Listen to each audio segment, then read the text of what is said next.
This is American persimmons. Up just a little bit higher.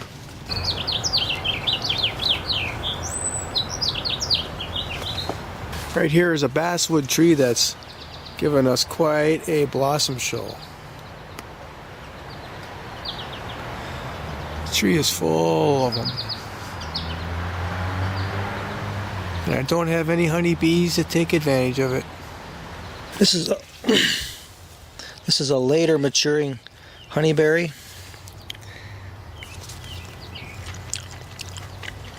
Not ripe yet. It'll be the first time trying these. Some more over here. That's a pretty fat cluster. Blue moon. So I've been eating on the Cinderellas and Borealis and Auroras for a week now. I think these got another week before they're ripe enough to eat. Got a Captivator gooseberry in here. Another one. Well, that's Holt. This might be the first year I try these Holtons. That's this bush right here. Oh, there's a lot of them up here. I haven't been paying attention. Look at that. Lots of good eating coming. This stinging nettle. To get at these berries, there's a bug that lays an egg on them. You can see there's a little bitty mark right there. But some of these berries ripen earlier with that bug in them. Like that one. See that? That's when I eat them. That's when I get my first taste. Bug and all. They're not that sweet when they're like that, but they're edible, I think. Snacking on the first currants of the year. These are imperial white currants. And when they start getting really dark brown, then they're almost overripe. So these are about right.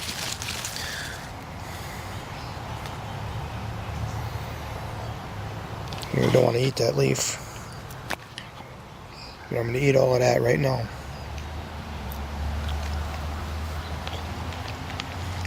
Yep. They're ready. I still got some honeyberries to eat. And soon we're going to have mulberries.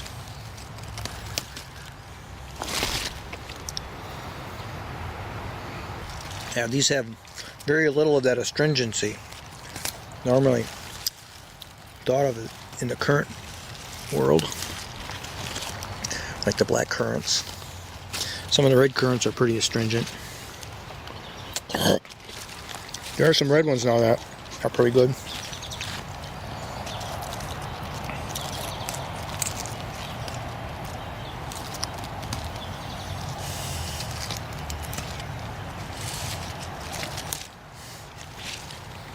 And I'm just learning. I'm just trying to figure all this stuff out. And the problem is, there are so many variables that even these great horticulture people, they don't know what's going to happen. Too many variables. And plus there's a natural succession that's going on all the time, even though we're trying to stop it. And some of these people, you know, they think they can manipulate their environment to the T. Well, it might work for a little while, or I'll give you the illusion of working for a little while. Then, you know, whatever wants to grow there is ultimately going to be what grows there in the end. So our job as permaculture designers is to figure out what wants to grow that can be utilized by both wildlife and humans, and the combinations thereof. Eating white currants. I'm between my 2 meals now for the day, and I haven't stopped eating between meals, between those 2 meals. But it's kind of a compromise, because I used to eat between every meal. Eat when I got up right away in the morning. Oh, there's a bug. Eat between breakfast and dinner, maybe a couple times. Eat between dinner and supper. And then always eat at night as I'm sitting there on that stupid computer. There, he's off now. Probably some bug I should have killed. A beetle. Oh, look at there's a worm. There might be a current worm.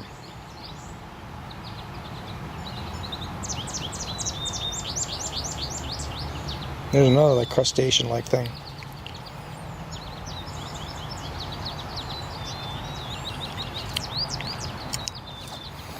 I don't know.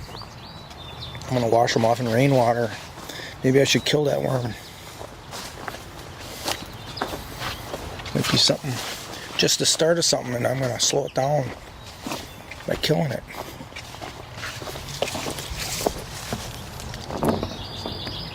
It floats.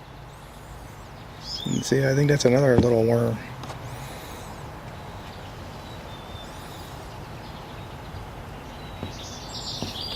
It looks like it's got legs. Oh, not alive.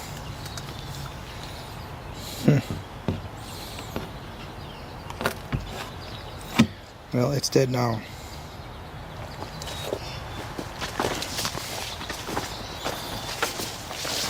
Probably should have ate it. Try some great form of protein.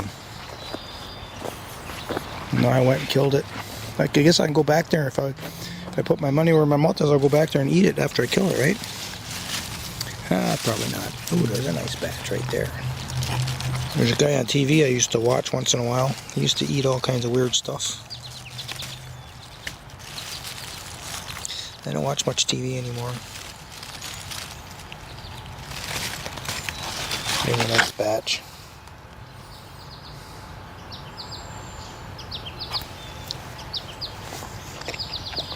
See, some of these on the bottom, they're still green. They're not that sweet. There's ones that are really yellow, definitely good.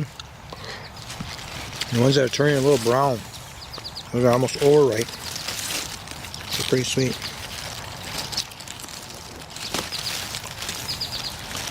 That's all us humans care about, is if it's sweet or not.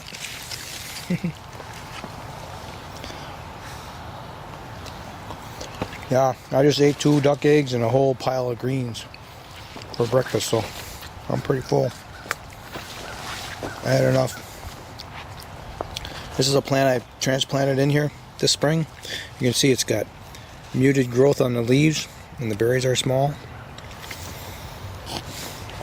I probably should have just stripped all those berries off. But here's one that's been here for a long time. Oh, here's a tag.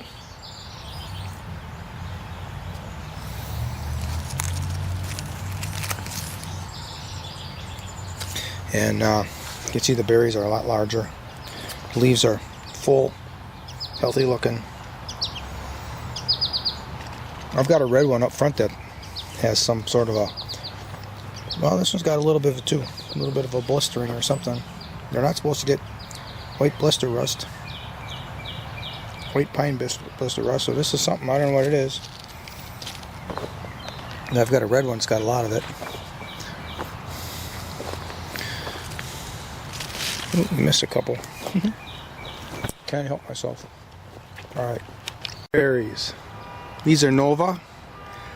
Over there, in the distance, that is some bird planted elderberry. The first year we're going to get a chance to see what kind of berries there are. And over here is Samdal. Those aren't supposed to grow here. But it's largely finished. Most of its blossoms are turning to berries. Somehow it's able to get pollinated. A few of these, and I've got a wild one on the other side of this. Must be just in the nick of time to cross-pollinate. These are Fontenay Gris grapes. This is always a very prolific vine. Every year, year after year, it never ends. But it's largely devoted to feeding the birds. I mean, we get all we want if we just come back here and do a little hand picking. They're little berries, they get seeds, but they do have an interesting flavor, so it's nice to snack on them. The wild one is over here. And I don't know, it's right here. You can see some of them are blossoming up there in the top. Or maybe they're already finished. Yeah. Okay. There's one. This will be the third evening in a row that I'm having beet and beet leaves for salad. Yep. I don't know what else I can eat. I guess I got lots of stuff. I want some onions. I took some leeks yesterday. Oh, they were hot. Oh, I think I got blisters in my mouth. I haven't had hot leeks like that. Okay, I'm just gonna get some potato onions this time. Oh, maybe there's some peas in here. Even a little harvest is a good harvest.